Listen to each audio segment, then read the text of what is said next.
ავითი 46 წლისაა, თუმცა ჩვილი ბავშვივითაა, ვერ ლაპარაკობს, ვერ დადის. მხოლოდ იატაკზე ხოხავს და ურჩფეხებს მიათრევს უკან. ძლიერი ტკივილების გამო ის გამუდმებით ყვირის. ეპილეფსიის საშინელი შეტევები აქვს, რომლების დღეში რამდენჯერ მეუმეორდება და დაზიანებული აქვს თავის ტვინი. მამაკაცი ინსულტმა მოტეხა. დავითს გამუდმებით სჭირდება წამლები, მათ გარეშე ვერ გადარჩება. მაგრამ საბრალო მშობლებს, რომლების მხოლოდ პენსიით ცხოვრობენ, ფული არ აქვთ. გარდისგან განადგურებული მამა ავთანდილი 69 წლისაა. მარჯვენა თვალიდან საერთოდ ვერ ხედავს, რადგან ბადურა აქვს დაზიანებული. მარცხენა თვალზე კი კატარაქტა აქვს.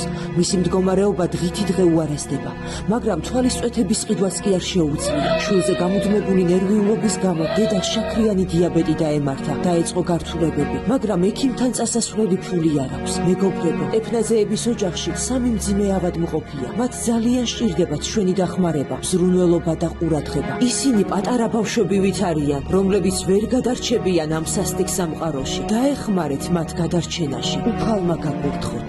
გადარიცხეთ ნებისმიერი თანხა ჩერნოვეცკის ფონდის ოფიციალური საიტის მეშვეობით.